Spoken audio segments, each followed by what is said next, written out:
معزز و محترم دینی و ایمانی بھائیوں،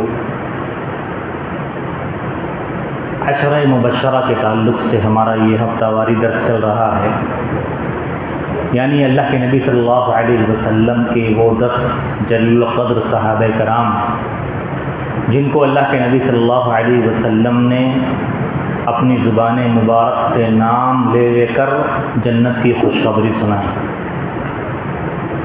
3 کڑیاں گزر چکی ہیں، آج یہ چوتھی کڑی ہے۔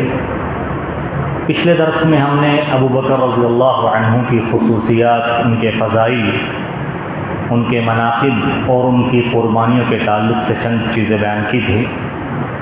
آج بھی انہی کے تعلق سے چند اور چیزیں بیان کی جائیں گی اور ان کی حالات زندگی انشاءاللہ آج کے درس میں ختم ہو جائے گی۔ ابو بکر رضی اللہ عنہ اعمال کے اندر دوسرے صحابہ کرام ان کا مقابلہ نہیں کر پاتے۔ ہوتا ہے نا کہ کبھی کوئی انسان ایسا ہوتا ہے کہ جس کو ایک عمل پسند ہوتا ہے، کوئی نفلی نمازیں زیادہ پڑھتا ہے، کسی کا شوق قرآن کی تلاوت میں زیادہ ہوتا ہے، کسی کا شوق نفلی روزوں میں زیادہ ہوتا ہے، کسی کا شوق صدقہ و خیرات میں زیادہ ہوتا ہے۔ ابو بکر رضی اللہ عنہ وہ ہستی تھے کہ جو سارے اعمال کے اندر دلچسپی اور شوق رکھا کرتے تھے۔ اللہ کے نبی صلی اللہ علیہ وسلم نے ایک مرتبہ پوچھا، من اصبح منکم صائما، تمام صحابہ کرام موجود تھے۔ آپ نے سوال کیا کہ اے میرے صحابہ، تم میں سے آج روزہ کس نے رکھا ہے؟ کون ایسا شخص ہے جس نے روزے کی حالت میں صبح کی ہے؟ ابو بکر نے کہا، انا، اللہ کے رسول صلی اللہ علیہ وسلم، میں نے روزہ رکھا ہے۔ پھر آپ نے پوچھا کہ کوئی تم میں سے ایسا ہے جس نے آج کسی مسکین کو کھانا کھلایا ہے؟ ابو بکر نے کہا، انا، اے اللہ کے رسول، میں نے آج ایک مسکین کو کھانا کھلایا ہے۔ اللہ کے رسول نے خود پوچھا کہ تم میں سے کون ہے جس نے آج کسی مریض کی عیادت کی ہے، کسی مریض سے ملنے گیا؟ ابو بکر نے کہا، اللہ کے رسول، میں ایک مریض کی عیادت آج میں نے کی ہے۔ پھر اللہ کے رسول نے پوچھا کہ کوئی ہے تم میں سے جو آج کسی جنازے میں شریک ہو کر آیا ہو؟ ابو بکر نے کہا، اللہ کے رسول، میں نے آج کسی کی نماز جنازہ بھی پڑھی ہے۔ اللہ کے رسول صلی اللہ علیہ وسلم کے جانثار صحابی ابو بکر اعمال کے اندر بھی بڑا شوق رکھتے تھے۔ یہی وجہ ہے کہ اللہ کے رسول صلی اللہ علیہ وسلم نے جب کہا کہ ہر عمل کرنے والا اپنے عمل کے دروازے سے جنت میں داخل ہوگا، روزے دار جنت میں روزے دار کے لیے جو دروازہ رکھا گیا ہے باب الریان سے داخل ہوگا، اور نماز پڑھنے والا باب الصلاۃ سے داخل ہوگا، جہاد کرنے والا باب الجہاد سے داخل ہوگا۔ جنت کے 8 دروازے ہیں اور ہر عمل کے نام پر اللہ تعالیٰ نے الگ الگ دروازے کا نام رکھا ہے۔ ابو بکر رضی اللہ عنہ نے پوچھا کہ اللہ کے رسول صلی اللہ علیہ وسلم، کوئی دنیا میں ایسا خوش نصیب بھی ہے جو جنت کے 8 دروازوں سے داخل ہو سکتا ہے اور اسے اختیار دیا جائے گا کہ جنت کے 8 دروازے ہیں، تم جس سے داخل ہونا چاہو ہو سکتے ہو؟ اللہ کے رسول صلی اللہ علیہ وسلم نے ابو بکر سے کہا، انت منہم، اے ابو بکر، تم ہی وہ شخص ہو جو جنت کے 8 دروازوں سے جنت کے اندر داخل ہو سکتے۔ اعمال کے اندر ابو بکر رضی اللہ عنہ جس قدر محنت کیا کرتے تھے، دوسرے صحابہ کرام کے نصیب میں وہ حصہ نہیں آیا۔ اسی طرح سے اللہ کے نبی صلی اللہ علیہ وسلم کی جو قربت ابو بکر کو حاصل تھی، کسی اور صحابی کے نصیب میں وہ قربت نہیں آئی۔ اللہ کے رسول سے جتنی محبت ابو بکر کیا کرتے تھے، طبقات صحابہ میں، صحابہ کی جماعت میں، وہ اللہ کے رسول کی محبت کسی اور کے سینے میں نہیں آئی۔ اسی وجہ سے اللہ کے رسول صلی اللہ علیہ وسلم نے فرمایا تھا، ابو بکر کو عزت دیتے ہوئے، آپ کو اعزاز بخشتے ہوئے، صدوا عنی کل خوخۃ عن هذا المسجد الا خوخۃ ابی بکر۔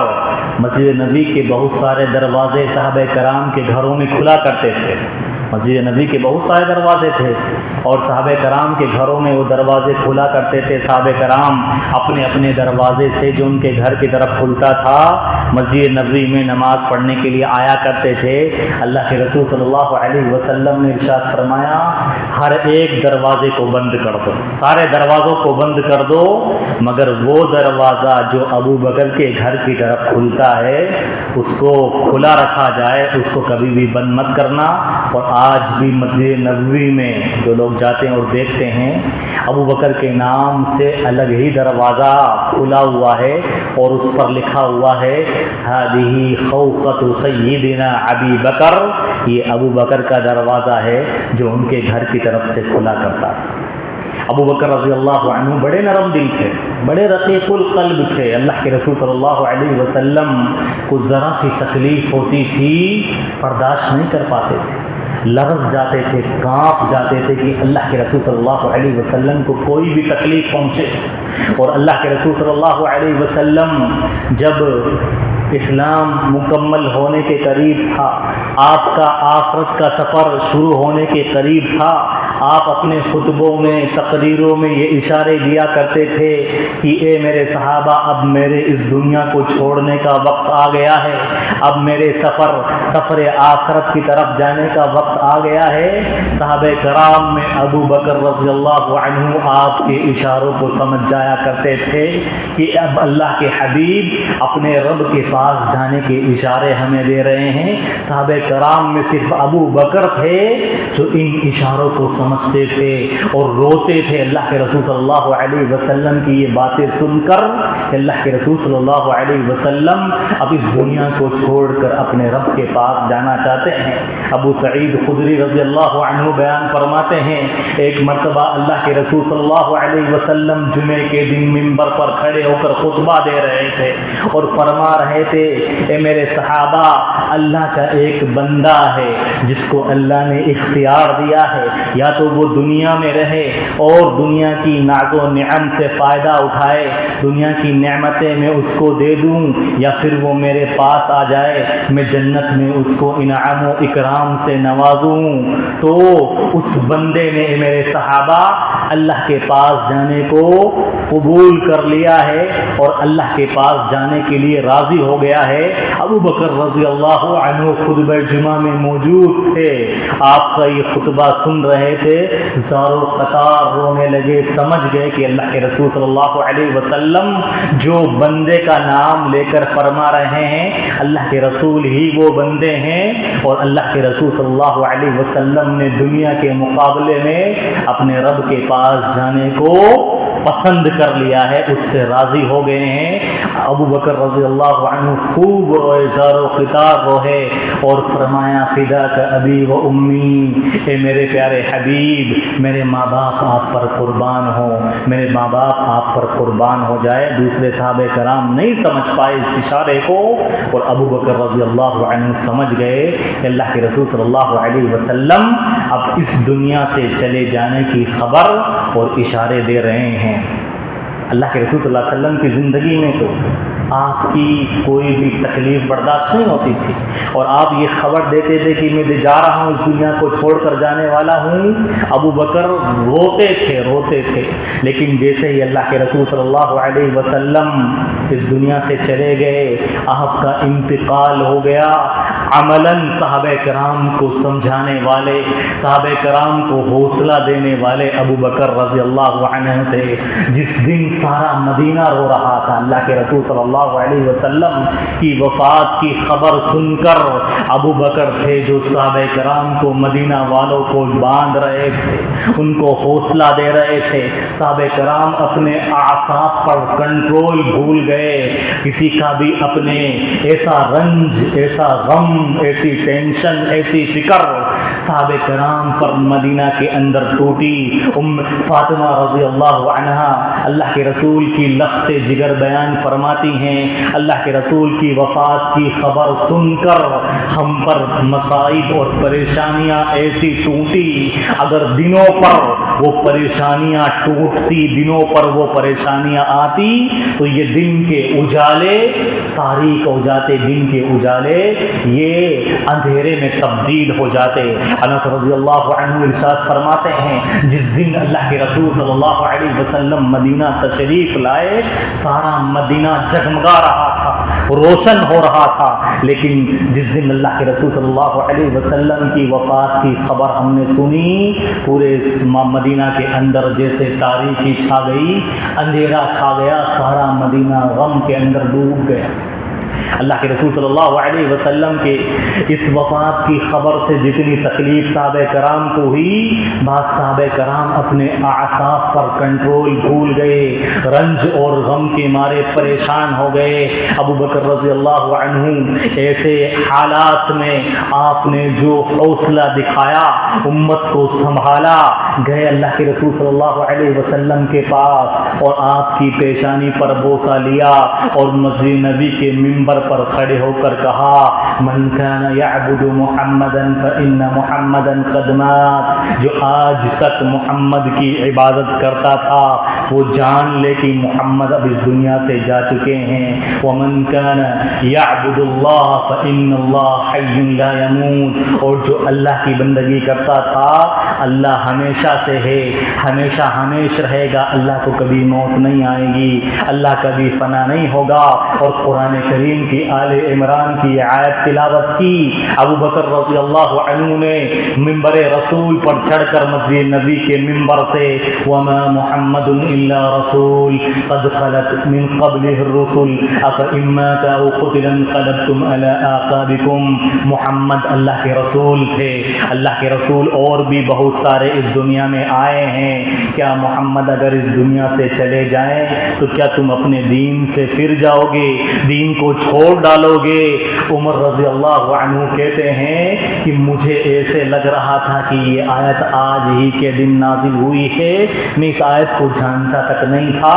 پھر اس کے بعد عمر کو حوصلہ آیا اور عمر یہ یقین کرنے پر مجبور ہو گئے کہ اللہ کے رسول صلی اللہ علیہ وسلم اب اس دنیا کو چھوڑ کر جا چکے ہیں، ہم سے دور جا چکے ہیں۔ تو اللہ کے نبی صلی اللہ علیہ وسلم کے جانے کے بعد امت کو اگر کسی نے سنبھالا ہے تو ابو بکر رضی اللہ عنہ نے سنبھالا ہے، امت کو اگر حوصلہ دیا ہے تو ابو بکر رضی اللہ عنہ نے حوصلہ دیا ہے۔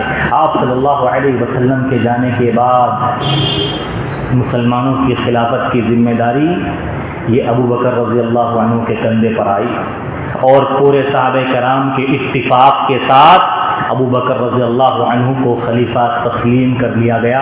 سارے کے سارے صحابہ متفق تھے اور ابو بکر سے راضی تھے کہ ابو بکر ہی اب مسلمانوں کی باغ دوڑ سنبھالیں گے۔ شیعہ حضرات جو یہ اعتراض کرتے ہیں اور یہ وساوس اور ڈاؤٹس پیدا کرتے ہیں کہ ابو بکر رضی اللہ عنہ نے خلافت علی سے چھین لی، یہ بیکار باتیں ہیں اور یہ جھوٹی باتیں ہیں، یہ الزام ہے ابو بکر رضی اللہ عنہ پر۔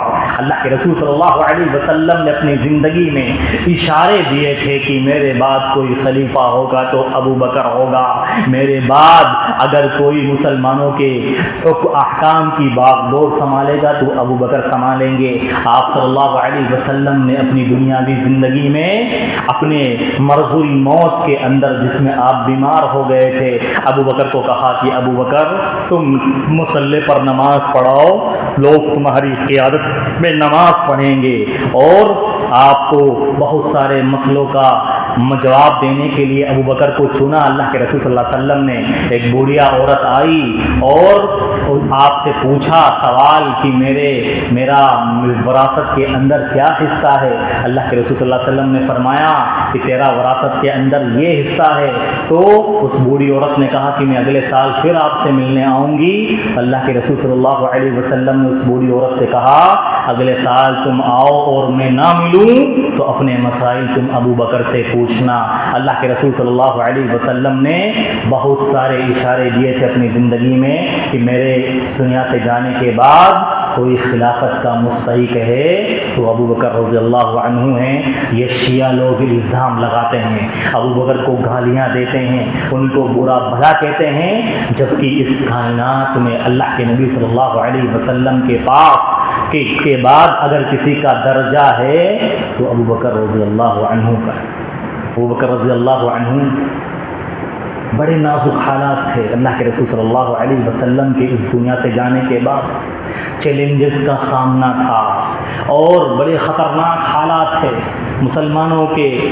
اما عائشہ رضی اللہ عنہا بیان فرماتی ہیں کہ اللہ کے رسول صلی اللہ علیہ وسلم کے جانے کے بعد امت کا شیرازہ اس طرح سے تھا جس طرح سے کالی سرد رات میں، سرد ٹھنڈی کالی رات میں، طوفانی اور بارش والی رات میں اس ریوڑ کا کیا حال ہوتا ہے جس ریوڑ کو اس کا چرواہا چھوڑ کر چلا جائے اور رات سخت تاریک ہو، سخت ٹھنڈی ہو اور بارش والی ہو، اس ریوڑ کا کیا حال ہوگا۔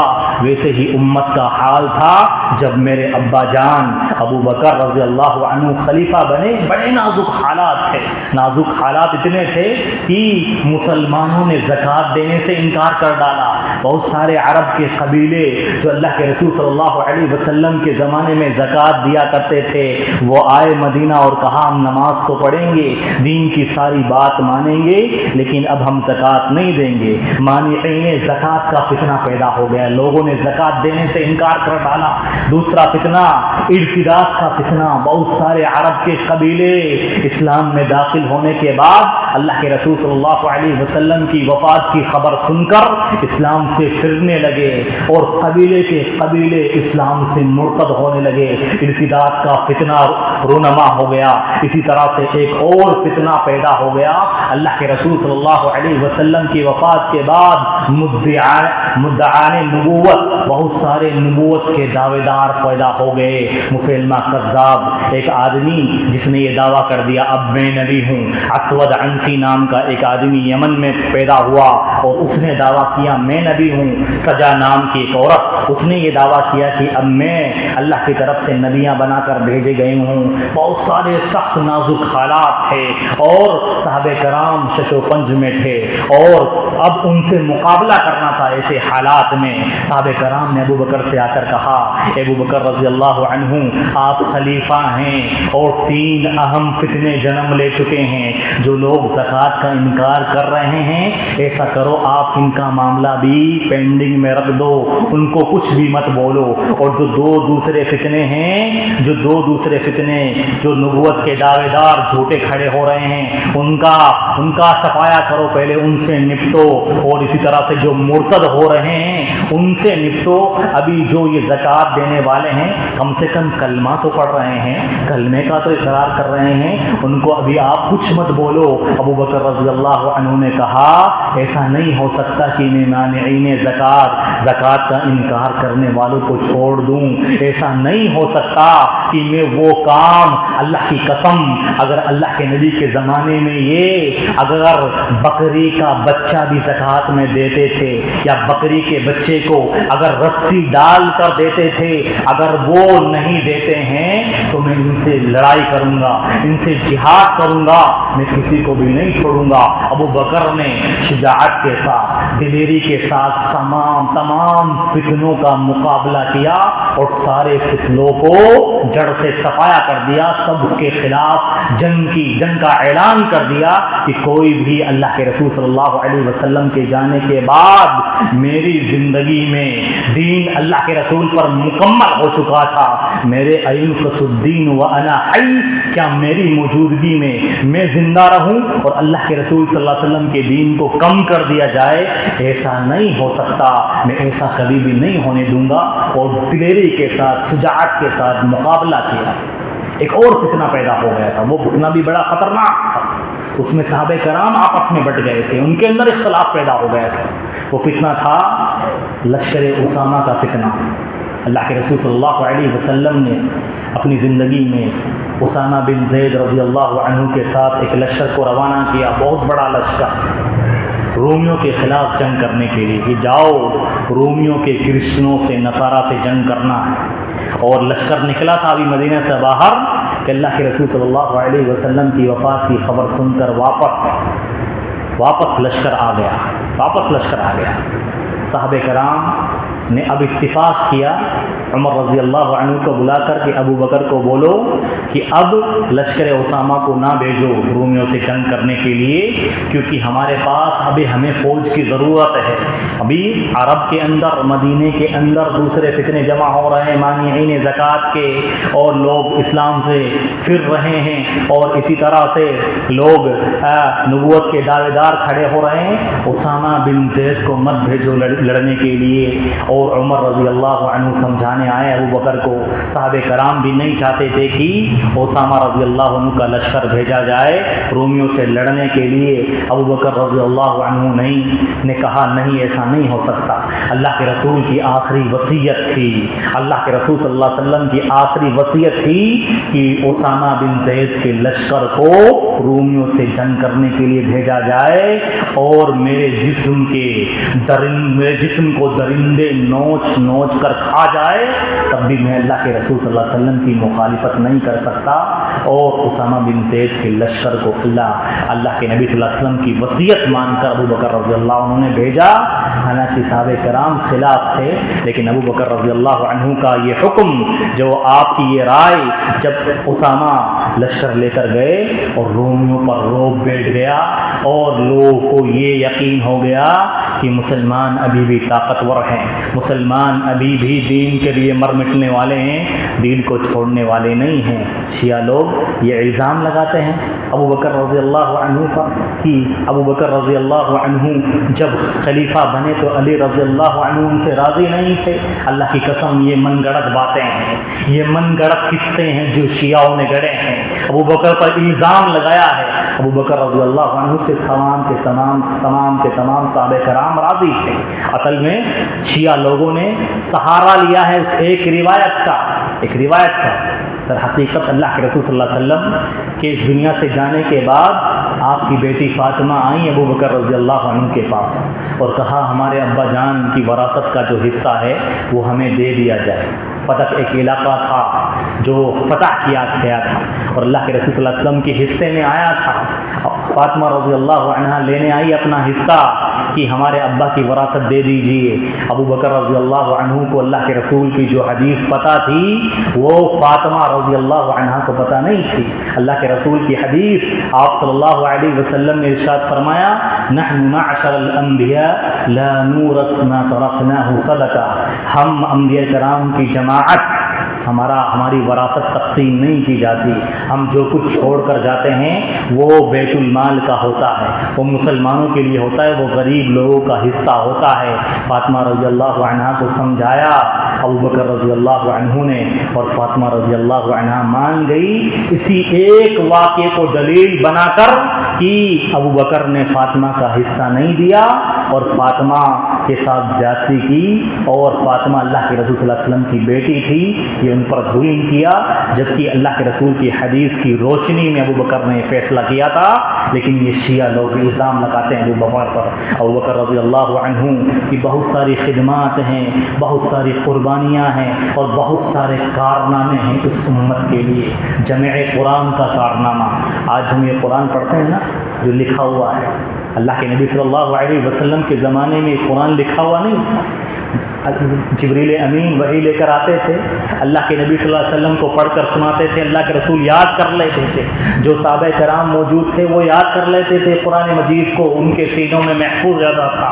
بعض صحابہ کرام اللہ کے رسول کے حکم سے قرآن مجید کو درخت کے پتوں پر، کھجور کی چھال پر، چمڑوں پر اور اس طرح سے ہڈیوں پر لکھ لیا کرتے تھے. اللہ کے رسول صلی اللہ علیہ وسلم کے جانے کے بعد جنگ یمامہ کے اندر اکثر حفاظ صحابہ کرام شہید کر دیے گئے. اکثر وہ صحابہ جن کے دل میں قرآن محفوظ تھا، قرآن کے حافظ تھے، وہ شہید کر دیے گئے. عمر فاروق رضی اللہ عنہ آئے ابو بکر رضی اللہ عنہ کے پاس اور کہا کہ ابو بکر اس طرح تو قرآن ہم سے ضائع ہو جائے گا. قرآن کو یاد کرنے والے صحابہ کرام جب شہید کر دی جائیں گے اس تعداد میں تو قرآن تو ہم سے ضائع ہو جائے گا، ایسا کریں آپ اس قرآن کو لکھوا دیجئے اور ایک جگہ لکھوا کر ترتیب دیجئے، کتابی شکل میں جمع کر دیجئے۔ زید بن ثابت رضی اللہ عنہ کو بلایا ابو بکر نے اور کہا اے زید بن ثابت، تم اللہ کے رسول صلی اللہ علیہ وسلم کے زمانے میں قرآن مجید کو لکھا کرتے تھے، اس قرآن کو تم ایک جگہ جمع کر دو۔ زید بن ثابت رضی اللہ عنہ کہتے ہیں اگر اللہ کی قسم ابو بکر مجھے یہ حکم دیتے کہ یہ پہاڑ ہے، اس پہاڑ کو ایک جگہ سے دوسری جگہ منتقل کر دو، یہ میرے لیے آسان تھا، لیکن قرآن مجید کو ایک جگہ لکھ کر جمع کرنا بہت مشکل ترین کام تھا کہ کوئی ایک آیت چھوٹ نہ جائے، کوئی ایک حرف چھوٹ نہ جائے، کوئی ایک چیز قرآن کی چھوٹ نہ جائے اور اللہ کے ہاں میری پکڑ ہو جائے۔ لیکن میں نے اللہ کی توفیق سے جو کچھ یاد تھا، مجھے حفظ تھا اور جو کچھ لکھا ہوا تھا اس کو اللہ کی توفیق سے لکھا اور قرآن یہ ایک جگہ کتاب کی شکل میں جمع ہو گیا۔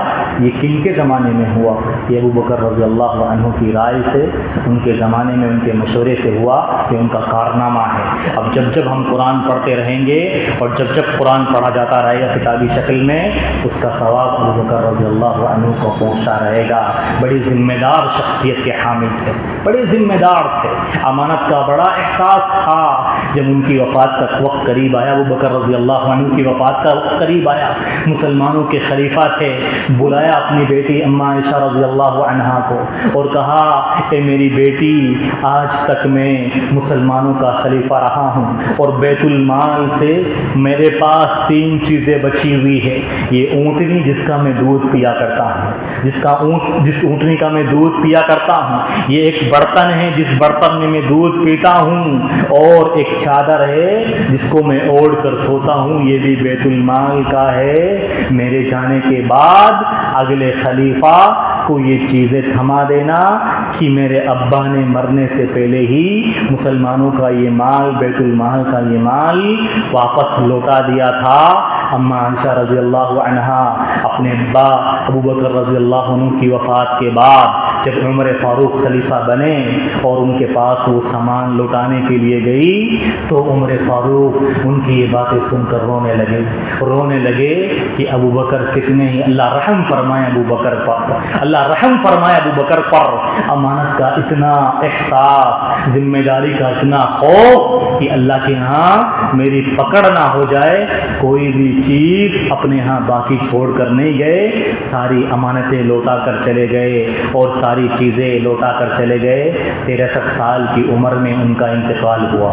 جتنی عمر اللہ کے رسول صلی اللہ علیہ وسلم کو نصیب ہوئی اتنی ہی عمر ابو بکر رضی اللہ عنہ کو نصیب ہوئی، 63 سال کی عمر، اور اللہ کے رسول صلی اللہ علیہ وسلم کی قبر کے پاس ان کو دفنایا گیا اور ان کو ان کی بیوی اسما نے غسل دیا، ان کی بیوی اسما نے غسل دیا۔ ہمارے یہاں یہ غلط چیزیں رائج کی جاتی ہے اور یہ غلط فتوے دیے جاتے ہیں، ڈرنا چاہیے ان کو اللہ سے کہ کوئی بھی مرد مرنے کے بعد اپنی بیوی کو، اس کی بیوی مر گئی ہے، اس کو غسل نہیں دے سکتا، یا کوئی بھی بیوی اپنے مرے ہوئے شوہر کو غسل نہیں دے سکتی۔ ابو بکر رضی اللہ عنہ کو غسل ان کی بیوی اسما نے دیا تھا، اور اسی طرح سے بہت سارے صحابہ کرام ایسے ملتے ہیں۔ خود اما فاطمہ، بی بی فاطمہ رضی اللہ عنہا کو غسل ان کے شوہر علی رضی اللہ عنہ نے دیا تھا۔ ہمارے یہاں علماء کرام یہ غلط فتوے دیتے ہیں کہ شوہر اپنی بیوی کو مرنے کے بعد غسل نہیں دے سکتا، یا بیوی اپنے شوہر کو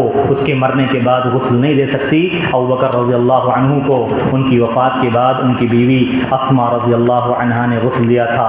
یہ ابو بکر رضی اللہ عنہ کی زندگی کے حالات تھے، ان کی قربانیاں تھیں، ان کے کارنامے تھے، ان کے فضائل تھے، کہ جس کی وجہ سے وہ اس امت کے، اللہ کے نبی صلی اللہ علیہ وسلم کے بعد سب سے افضل ترین شخصیت، اور آپ نے اپنی زندگی میں ابو بکر کو کہا ابو بکر فی الجنہ، ابو بکر جنتی ہیں، وہ جنت میں جائیں گے۔ اللہ تعالیٰ سے دعا ہے کہ اللہ تعالیٰ ہمیں ابو بکر کی زندگی سے نصیحت حاصل لینے والا بنائے، ابو بکر کی زندگی سے سبق حاصل پکڑنے والا بنائے۔ آمین۔ اقول قولی ھذا استغفر اللہ لی ولکم سائر المسلمین۔